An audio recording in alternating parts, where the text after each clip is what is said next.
ये प्रश्न YouTube के माध्यम से आया है। कृष्णा जी को किसी ने भेजा है बहुत लंबे में, उसका संक्षेप में उन्होंने मुझे दिया है।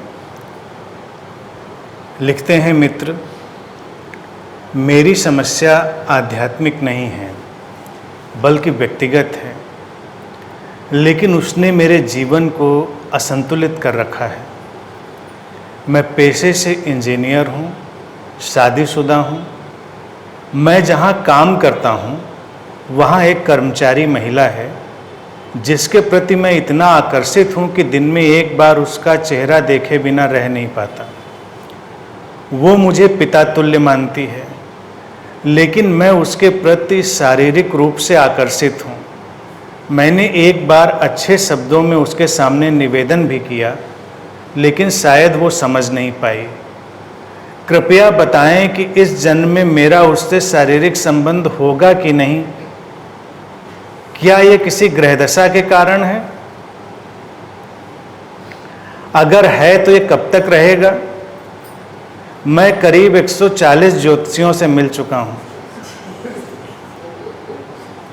और 44 रत्नों की अंगूठियां ले चुका हूं। अपनी पत्नी को भी मैं अपनी वासना के बारे में बता चुका हूं। मैं एंजाइटी का भी शिकार हूं। किसी को देख लेता हूं तो उसकी छवि मेरे दिमाग से आसानी से नहीं निकलती, काफ़ी वक्त लग जाता है। मनोचिकित्सकों की दवाइयां ले चुका हूं, कर्मकांड कर चुका हूं, लेकिन सब बेकार गया है। कृपया मुझे सही मार्ग का दर्शन कराएं और उस पर चलने की शक्ति देने की कृपा करें।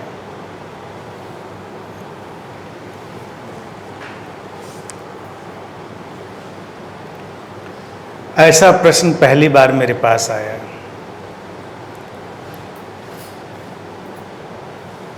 पहली चीज तो ये समझें, जो मित्र लिखते हैं कि समस्या आध्यात्मिक नहीं व्यक्तिगत है, तो वो ये अच्छी तरह जान लें कि ये ऐसे कंपार्टमेंटलाइज डिवीजन नहीं होता कि तुम्हारे जीवन में कुछ और चल रहा है, अध्यात्म में कुछ और चल रहा है, तुम ज्ञान कहीं इकट्ठा कर रहे हो, साधना कहीं कर रहे हो, जीवन किसी और दिशा में भाग रहा है।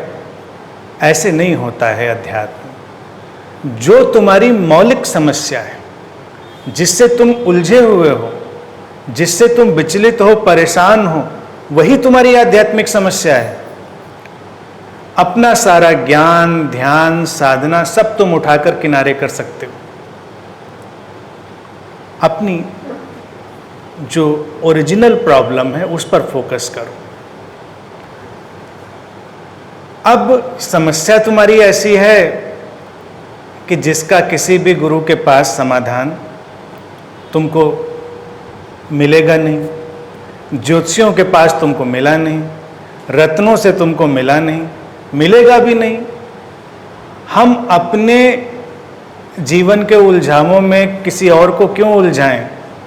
उन्हें हमें खुद ही सुलझाना होता है। फिर तुम ये भी पूछते हो कहीं कोई ग्रह दशा उसका ये तो गड़बड़ नहीं है।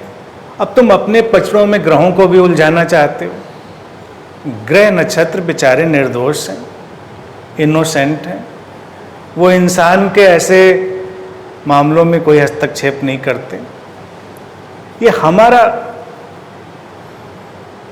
किया धरा है, हमारी उथल पुथल है, उसे हमें सुलझाना है। समस्या यूं तो नादानी भरी लगती है, लेकिन फिर भी उसे समझा जा सकता है। तुमने कहा सही मार्ग का दर्शन कराएं, तो वो बात तुमसे कही जा सकती है। कुछ चीजें ग्रेजुअल नहीं होती हैं, उनमें हमें सर्जिकल काम ही करना पड़ता है। तुम्हें सर्जिकली इससे बाहर आना होगा। जब तुम समझोगे इसकी व्यर्थता, तुम शादीशुदा भी हो, तुम कहते हो कि अपनी पत्नी को भी तुम बता चुके हो। प्रश्न बहुत लंबा था। मित्र ने लिखा था कि उनकी पत्नी भी बड़ी भली है पत्नी उनकी, और कितना भी भला कोई हो, स्वाभाविक रूप से या तो स्वीकार किया गया होगा या घर में लड़ाई झगड़ा हुआ होगा। नहीं भी हुआ हो तो कुछ तनाव तो जरूर हुआ होगा। अब एक होती है दो लोगों के बीच प्रेम की घटना, हैपनिंग, जो हो सकती है कहीं भी कभी भी। लेकिन जब तुम्हारा टारगेट हो जाता है शारीरिक संबंध, तो ये एक किस्म का आक्रमण बन जाता है। ये आक्रमण है। तुम कहते हो कि मैंने अच्छे शब्दों में निवेदन किया, जब तुम ऐसी भावना से ग्रस्त होते हो तो वही अच्छे शब्द बुरे शब्द बन सकते हैं। फासला बारीक सा है। बुरे शब्द बुरा आचरण बन सकते हैं। बहुत कुछ हो सकता है। आध्यात्मिक व्यक्ति की जो पहली पहचान है वो क्या है? आजादी, फ्रीडम। फ्रीडम का है कि फ्रीडम अपनी और दूसरे की। खुद आजादी में जीना, फ्रीडम में, स्वतंत्रता में, और दूसरे को अपनी आजादी में जीने देना। प्रेम हमारी आजादी को गहरा करता है।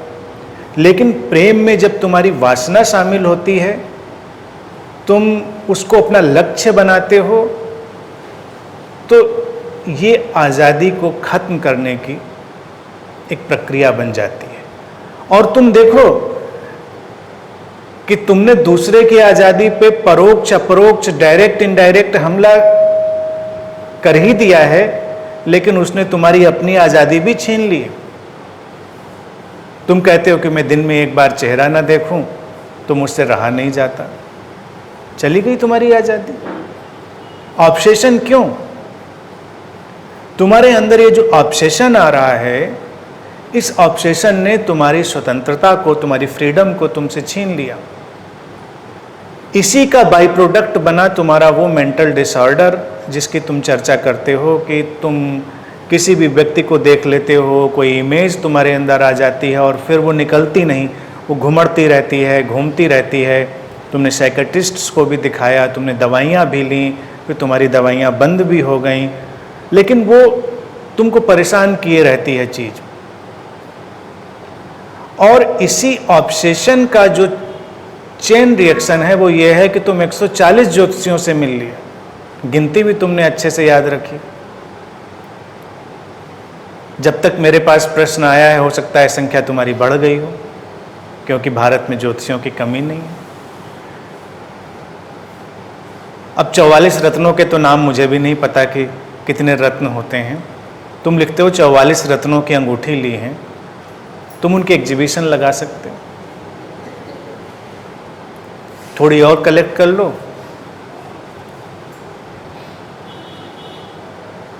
एक अच्छी एग्जीबिशन हो सकती है रत्नों की अंगूठियों की। वो इसी काम आएंगी या आ सकती हैं, और तो उनका कोई काम है नहीं। फिर ये जो ज्योतिषियों से पूछते चले जाना, गुरुओं से पूछते चले जाना, ये भी ऑब्सेशन है। देखो इस बात को, समझो। सही मार्ग अगर तुमने मांगा है तो उसको बहुत ही गौर से, सजगता से सुनना, समझना, तभी वो तुमको दिखाई देगा। बात समझ में आनी तो एक बार में आ जाती है, नहीं आनी होती 1000 बार में नहीं आती। भी कहते हैं समझदार को इशारा काफी होता है। अब तुम एक स्त्री से संबंधित हो, संबंध का जो भी रंग रूप ढंग ढांचा है, अगर तुम्हें समझ में आना होता है तो तभी आ गया होता है, नहीं आना है तो नहीं। स्त्री हो पुरुष हो कोई भी,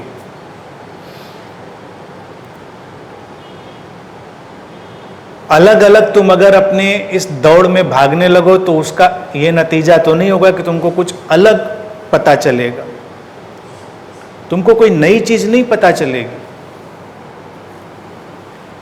ये केवल तुम्हारे मन का एक असंतुलन ही है, जिसको तुम ठहर कर देखना नहीं चाहते। अब साधना तो किसी भी बात को ठहर कर देखने की ही प्रक्रिया है। उसमें वो काम वासना भी हो सकती है, उसमें तुम्हारे जीवन की कोई सामान्य प्रक्रिया भी हो सकती है, साधनाएं हो सकती हैं, कुछ भी हो सकता है। वहीं पर काम वासना साधना का द्वार बन जाती है जब तुम ठहर कर देखते हो। लेकिन अगर तुम किसी की स्वतंत्रता में आक्रमण करने की कोशिश करोगे, हस्तक्षेप करने की कोशिश करोगे, तो मुश्किल होगी और वो गैर आध्यात्मिक बनेगा और उसकी वजह से तमाम तरह के ऑब्सेसिव कंपल्सिव डिसऑर्डर होंगे। तुम अध्यात्म और अपने जीवन को तोड़ोगे, कंपार्टमेंटलाइज करोगे, ये इसी से पैदा होगा। बहुत सारे लोगों में ये कंपार्टमेंटलाइजेशन है भारत में। उनको लगता है कि मेरा व्यक्तिगत जीवन अलग है, मेरा आध्यात्मिक जीवन अलग है। क्या आध्यात्मिक जीवन है? तुम आश्रम जाते हो, मंदिर मठ जाते हो, पूजा पाठ करते हो, मंत्र जाप कुछ करते हो तुम, लेकिन अपने सामान्य जीवन में उपद्रव। कई लोग हैं बड़े क्रोधी हैं, अपने पूजा पाठ के आगे पीछे क्रोध की उनकी सीमा नहीं। कई किसी और भावना से ग्रस्त, कोई किसी और भावना से ग्रस्त, लेकिन उनको लगता है कि मैं बहुत स्पिरिचुअल हूँ।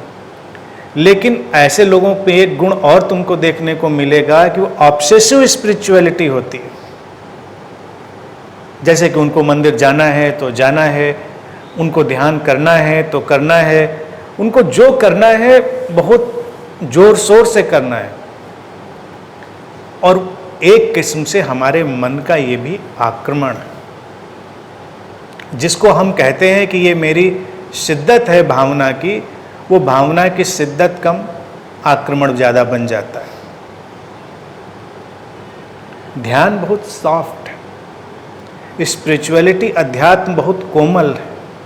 उस पर अगर तुम मुट्ठी बांधते हो वो बिखर जाता है, उसका जीवन खत्म हो जाता है।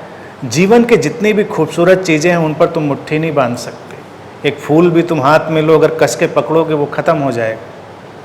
उसकी खूबसूरती उसकी जीवंतता में है, तो उसको तुम्हें हैंडल भी उतनी ही नाजुक ढंग से करना पड़ता है। उसको तुम कस के नहीं पकड़ सकते। तुम अपने किसी विचार, किसी भावना, अगर उस पर तुमने जरा जोर से पकड़ बनाई, वो मरने लगेगा। काम वासना बुरी नहीं है, मैं उसको बुरा कभी नहीं कहता, लेकिन जब वो किसी आक्रमण की तरह आए तो निश्चित बुरी है। अब तुम लिखते हो कि वो महिला तुमको पिता तुल्य मानती है, तो बात खत्म हो गई। किसी ने तुमको पिता तुल्य मान लिया, तुम नहीं मान पा रहे हो, तो उसके भाव का मान रखो, उसके भाव का सम्मान करो। यही मानवीय होगा, यही ह्यूमन होगा। भावनाएं तो उठ सकती हैं, तमाम तरह की आकांक्षाएं, इच्छाएं उठ जाती हैं, लेकिन उनको पूरा करने के पीछे भागने लगना, उनकी आतुरता पैदा कर लेना, ये हमको एक किस्म की एबनॉर्मेलिटी में ले जाता है। इच्छा तो उठ सकती है तुम्हारी, तुम किसी मॉल में गए, तुमने किसी विंडो पर कोई ऑब्जेक्ट देखा और तुमको लगा ये मुझे चाहिए। अब तुम खरीद नहीं सकते, तुम्हारे पास उसको खरीदने की सामर्थ्य नहीं है, धन नहीं है उस समय, तो तुम क्या करोगे? चोरी करोगे, छीनोगे। लेकिन अगर तुम संतुलित व्यक्ति हो, तुम ऐसा कुछ भी नहीं करोगे। तुम ये मान लोगे कि ठीक है, तुमको अच्छा लगा वो अलग बात है, लेकिन अभी ये तुम्हारी सामर्थ्य से बाहर है, तो तुम उसको छोड़ देते हो, उसके पीछे नहीं भागते। सामर्थ्य है तुम्हारी, तुम जाकर उसको खरीद लेते हो। ऐसे तो तुम सड़क से निकले, तुम्हें कोई घर अच्छा लगा, तो क्या तुम जाकर घर वालों को निकाल कर उसे कब्जा कर लोगे? कि तुमको बहुत अच्छा लगा था इसलिए, या फिर तुम किसी ज्योतिषी के पास जाओगे कि एक घर मुझे बहुत अच्छा लगता है, मैं रोज़ एक बार उसको देखने जाता हूँ, मेरा मन नहीं मानता, और कौन सी ग्रहदशा आएगी जब इस घर को मैं अपना बना लूँगा। आक्रमण, तुमको इसमें तो आक्रमण साफ साफ दिखाई देगा, दूसरी तरफ आक्रमण नहीं दिखाई देगा। और पति पत्नी के रिश्तों में भी तो आक्रमण है। कोर्ट में केस चल रहा है, रिट फाइल है, उस पर सुनवाई होनी है, और मैं समझता हूँ होनी चाहिए। भारत में तो बड़े तरह के उलझाव और अड़चने हैं, राजनीतिक, धार्मिक, सुप्रीम कोर्ट में ये बात है कि पति पत्नी के संबंध में भी उनका शारीरिक संबंध अगर सहमति के बिना नहीं है तो उसे बलात्कार की श्रेणी में रखा जाए। सहमति अनिवार्य है। तुम किसी की भी सहमति का हनन करोगे, उसको ट्रेस पास करोगे, वो हिंसा होगी, और वो सहमति कोई भी हो। अब अगर अध्यात्म की तरफ ये चीज मुड़ेगी तब क्या होगा? ज्ञान का आक्रमण शुरू होगा। तुमने ऐसे लोग देखे होंगे जो ज्ञान का आक्रमण कर रहे हैं, चाहिए नहीं चाहिए वो ज्ञान बरसाएंगे, या ज्ञान को बहुत ज्यादा इकट्ठा करने की कोशिश करेंगे, यहां से वहां से, इस किताब से उस किताब से, इस गुरु से उस गुरु से। ये तो 140 ज्योतिषियों की लिस्ट मित्र ने दी है। मैं तो ऐसे बहुत से लोगों को जानता हूं जो 400-500 गुरुओं की लिस्ट भी लेकर घूम रहे हैं कि मैं इतने लोगों के पास हो आया हूं, इतने आश्रमों में हो आया हूं मैं, और इतनी थेरेपी, इतनी हीलिंग, ये सिस्टम और ये पद्धतियां सब कर चुका हूं। फिर वो पूछते हैं कि मन में द्वंद्व क्यों है, मन में चिंता क्यों है, मन स्थिर क्यों नहीं होता। कई मित्र आते मेरे पास, कहते हैं कुंडलनी जाग गई मेरी, लेकिन मन से संताप नहीं जाता। सिर्फ डिसेप्शन और ऑब्सेशन, और अध्यात्म के जगत में भी ये आक्रमण जैसी चीजें हैं। समझना होगा इन बातों को। अब जैसे एक छोटी सी चीज देखें, प्रश्न पूछना बहुत ही उत्तम सर्वोत्तम बात है। जितने भी आध्यात्मिक जगत के सर्वोत्कृष्ट ग्रंथ हैं वो प्रश्नोत्तर से ही पैदा हुए हैं, संवाद है वो। लेकिन अगर प्रश्न भी आक्रामक हो जाएं, तुम प्रश्न भी ऑब्सेशन की तरह पूछने लगो, एक खत्म नहीं हुआ फिर दूसरा, दूसरा खत्म नहीं हुआ फिर तीसरा, और तुम एक प्रश्न भी पूरा नहीं सुन पाए दूसरा आ गया, तो प्रश्नों में आक्रमण शुरू हो गया। यानी तुमको स्थिरता नहीं चाहिए, तुम्हारे अंदर एक उलझन है, बेचैनी है, और वो प्रश्नों में झलकेगी। कभी कभी ऐसी भी दुर्घटना हो जाती है, ऐसे लोग लेखक हो जाते हैं, गुरु हो जाते हैं, तब तो करेला नीम चढ़ा, किताबों पर किताबें लिख डालेंगे वो, और चाहेंगे कि लोग उनको पढ़ें, उनकी फियर्स मार्केटिंग भी कर डालेंगे, कि जिसको एग्रेसिव मार्केटिंग कहते हैं। पढ़ें लोग उसको भी। क्यों पढ़े तुम्हारी बात? तुम अपने आसपास निकलो, तुमको 50 ऐसे लोग मिल जाएंगे जो कहेंगे मैं अपनी आत्मकथा लिखना चाहता हूँ, मैं अपनी आत्मकथा लिखूंगा। बड़ा आदमी हुआ, पैसे वाला, तो खुद लिखने की कोशिश करेगा, नहीं लिखेगा तो किसी अच्छे लेखक को पकड़ के लिखवा लेगा, घोस्ट राइटिंग करवा लेगा, छपवा लेगा, अच्छी मार्केटिंग करवा लेगा, हर वेबसाइट पे आ जाएगी किताब। अपने जानने वालों को तो गिफ्ट ही करेगा कि उनको पढ़ना कंपलसरी है।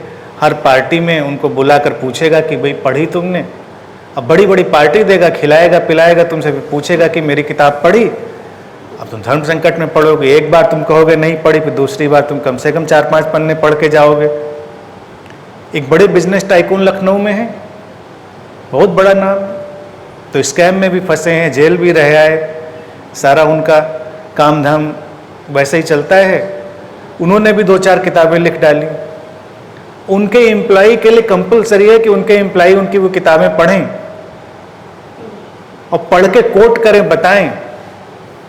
जब पूछा जाए तो उनको ज्ञान होना चाहिए कि किताब पढ़ी उन्होंने कि नहीं पढ़ी। आक्रमण है ये, हिंसा है ये ज्ञान नहीं है। ज्ञान तो कहीं बस एक फूल की तरह खिलता है, लोग उसको खुशबू की तरह ग्रहण कर लेते।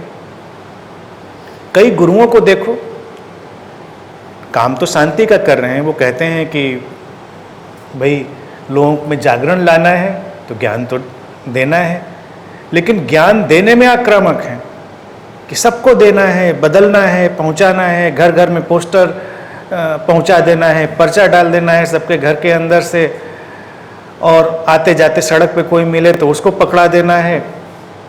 अपने अनुयायियों की एक फौज तैयार कर देनी है जो घर घर जाकर लोगों को कन्विंस करें, लाएं, इकट्ठा करें, बताएं, समझाएं। मैं ये नहीं कह रहा कि अपनी बात ना रखें, बात रखें, लेकिन शांति से रखें। जिसको आना है आ जाएगा, जिसको नहीं आना है वो नहीं आएगा। जो नहीं आया उसको पकड़ने मत जाए, आए आए, नहीं आए तुम्हारी मर्जी। हमारे अनंत में भी सूचनाएं दे दी जाती हैं, लेकिन इतने पुराने आने वाले लोगों को भी कभी बुलाया नहीं जाता। सब अपनी खुशी से, अपने उत्साह से, अपने प्रेम से आते हैं, और वही गरिमापूर्ण है। तो ज्ञान में भी आक्रामक ना हो। और ये सब मैं इसलिए बता रहा हूँ, ये उसकी कड़ी है। ये ना सोचें कि ये बात कहीं अलग जा रही, ये सब उसी काम वासना का ही रिफ्लेक्शन। जब काम वासना दमित हो जाती है, सेक्सुअलिटी रिप्रेस्ड हो जाती है, तो अलग अलग रूपों में निकलकर सामने आती है। क्योंकि काम वासना में एक इनबिल्ट वायलेंस, नेचुरल वायलेंस।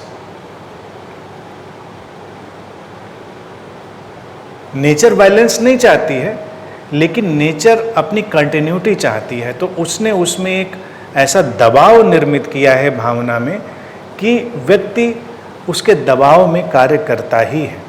यानी कि काम वासना इतनी सोफिस्टिकेटेड कभी नहीं रही। कई पशुओं में तो इतना ऑब्सेशन है कि काम वासना में यानी सेक्सुअलिटी में वो मर जाते हैं, घायल हो जाते हैं, खत्म हो जाते हैं, लेकिन वो रुकते नहीं। सर्च कर सकते हैं, कई ऐसे प्राणी हैं जिनका जो सेक्सुअल ड्राइव है इतना ज़्यादा है कि उनकी मृत्यु भी उनके सेक्सुअल ड्राइव के चलते ही हो जाती है। नेचर क्यों ऐसा करती है? क्योंकि उसको अपनी स्पीसीज की कंटिन्यूटी पैदा करनी है। कंटिन्यूटी लखनवी अंदाज में तो होगी नहीं कि भाई ठीक है, होने दीजिए, चीज़ें जाने दीजिए, तब तो नेचर की कंटिन्यूटी रुक जाएगी। तो उसमें सोफिस्टिकेशन ऑब्वियसली नहीं है, उसमें थोड़ी हिंसा इनबिल्ट है। लेकिन ह्यूमन इवोल्यूशन का जो एक ढंग है, उसमें हम फिर धीरे धीरे सोफिस्टिकेशन पैदा करते हैं। पशुओं में वो नहीं है, वो बिल्कुल नैसर्गिक चलेंगे, नैसर्गिक आक्रमण होगा, नैसर्गिक उनका इंटरकोर्स होगा, नैसर्गिक सब कुछ होता चला जाएगा, क्योंकि उसमें कोई नीति नहीं आएगी, कोई उनका कायदा नहीं आएगा, कोई कल्चर, कोई सोफिस्टिकेशन नहीं आएगा। लेकिन मनुष्य बनता है अपने इसी इवोल्यूशन से, तो उसमें ये सब आएगा, और वही उसको गरिमा भी देगा, वही उसको मनुष्य होने की गरिमा भी देगा, जब हम स्वतंत्रता का स्वाद लेंगे और दूसरों को लेने देंगे। और सबसे बड़ी कैद जो है वो लोगों को पता नहीं, लेकिन वो सेक्सुअल इम्प्रिजनमेंट है। काम वासना की कैद ही सबसे बड़ी कैद है, और कोई कैद नहीं। और दूसरी काम वासना के बाद जो सबसे बड़ी कैद है वो है ज्ञान।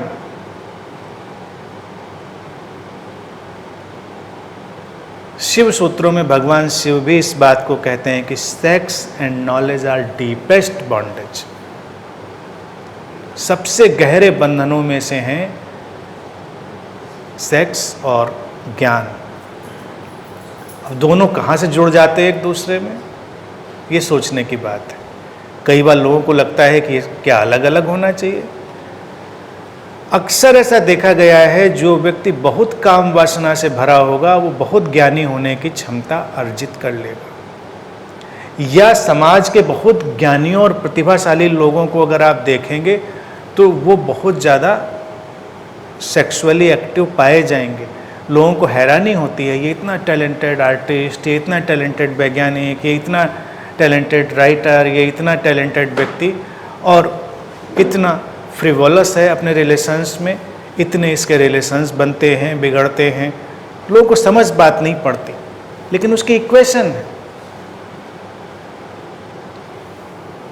अगर वो सेक्सुअलिटी एक्टिव नहीं है तो प्रतिभा भी उसकी एक्टिव नहीं होगी। अब व्यक्ति को वहाँ पर अगर आध्यात्मिक धरातल से देखना है तब उसको देखना पड़ेगा, उसमें हम कई चीज़ों को संतुलन के साथ भी देखेंगे। काम वासना की ऊर्जा को जागने देंगे, लेकिन उसमें हम अपनी अवेयरनेस, अपनी सेंसिटिविटी और एलिमेंट ऑफ फ्रीडम, बस इतनी ही बात याद रखें, एलिमेंट ऑफ फ्रीडम, उसको डालेंगे बस। फिर स्पिरिचुअल जर्नी स्टार्ट होगी। तब हम ज्ञान के पीछे नहीं भागेंगे, तब हम साधना में उतरेंगे। वास्तविक रूप से हम ज्ञान को जीने की कोशिश करेंगे।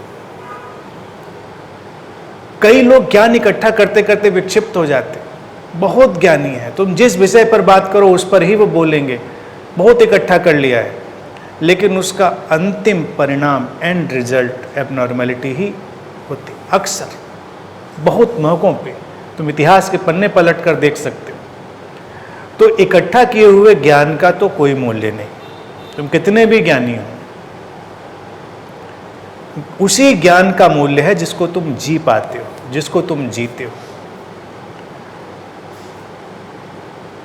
तो तुम अपनी इन दोनों स्थितियों को देखो। एक तरफ तुम अपने अध्यात्म की दौड़ में निकल गए हो और एक तरफ तुम अपने जीवन के उलझाव में निकल गए। दोनों का अंतर संबंध है, इंटर रिलेशन। जो ऑब्सेसिव कंपल्सिव डिसऑर्डर आया, जिसके लिए तुमने दवाइयां भी ली कि तुम्हारे दिमाग से कुछ निकलता नहीं, कोई मिल ले, कोई विचार आ जाए, कोई आइडिया आ जाए, यहां भी वही बात है। जब पकड़ हमारे अंदर बढ़ने लगती है तो हम हर चीज को पकड़ लेते हैं। और अगर हम फ्रीडम को समझते हैं, उसका वेलकम करें, तो हर चीज को आजाद करते हैं। विचार तो आए और गए, रुकने के लिए नहीं होते, वो तो बहने के लिए है। छवियां बनी और मिटी। छवियां भी इकट्ठे होने के लिए नहीं होती कि तुम्हारे माइंड में कोई इमेज बस गई, तुमने कुछ देखा, कोई चेहरा बस गया, कोई विचार आया और वो अटका रह गया, घूमता चला गया। तो ये जो घूमना है, ये केवल तुम्हारे द्वारा पैदा की गई एक आर्टिफिशियल सिचुएशन है, कृत्रिम घटना है, जिसके आधार में तुम्हारी ये इम्प्रिजनमेंट की हैबिट है, जो तुम्हारी काम वासना का बाई प्रोडक्ट है। अगर तुम उससे मुक्त होगे तो तुम देखोगे कि तुम विचारों से भी मुक्त होगे, तुम लोगों की छवियों से भी मुक्त होगे, तुम तमाम चीज़ों से मुक्त होगे। ध्यान साधना चलेगी, सामान्य हो जाएगी, तुम सामान्य जीवन जियोगे।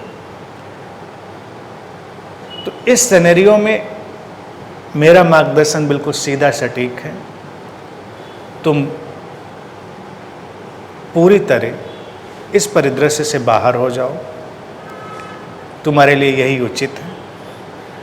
और अपना अवलोकन करो, अपना ऑब्जर्वेशन करो, जैसे भी हो, अपनी परेशानियों के साथ, अपनी चिंताओं के साथ, अपने ऑब्सेशन के साथ, जिस चीज़ के साथ भी तुम हो उसके साथ जियो, उसकी पीड़ा बर्दाश्त करो, उस कॉन्फ्लिक्ट को जियो। और इसको फिलोसोफाइज करने की कोशिश तो बिल्कुल मत करना। इसको ज्ञान की पैकिंग में बंद करने की कोशिश बिल्कुल मत करना, जो कि तुम करोगे, तुम कर रहे होगे।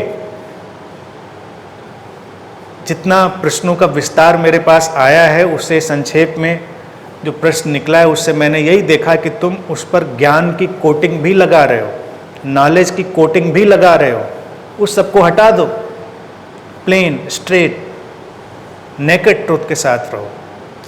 एक्सेप्ट करो, हाँ है तुम्हारे अंदर भावना, लेकिन दूसरे व्यक्ति की आज़ादी है, उसका तुम्हें सम्मान करना है, बस बात खत्म। और फिर प्रेम संबंध की घटना तुमने पूछी होती तो बात बनती भी, तुम तो सीधे सीधे ही पूछते हो कि शारीरिक संबंध हमारा होगा कि नहीं होगा, और इस जन्म में नहीं होगा तो अगले जन्म में होगा। ये भी कहीं प्रश्न में था। तुम उसको इतना लंबा क्यों खींचना चाह रहे हो? इसको अभी और यहीं खत्म करो, लंबा मत खींचो। और कुछ दिनों के लिए अपने नॉलेज की वैकेशन पे चले जाओ, ज्ञान की छुट्टी पे। ज्ञान की छुट्टी क्या होती है? Knowledge vacation.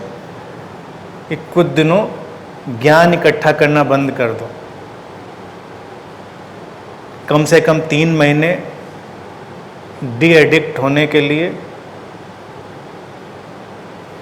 अपनी किताबें थोड़ी अच्छे से संभाल कर रख दो। ये ज्योतिषियों के गुरुओं की लिस्ट है, उसको भी थोड़ी देर के लिए संभाल कर रख दो।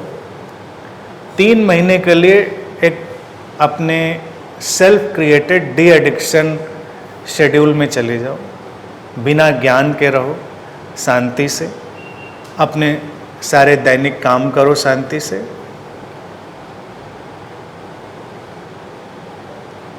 धीरे धीरे करके चीज़ें सेटल्ड होंगी और शांति आएगी। फिर 3 महीने बाद तुम फिर बताना क्या रहा।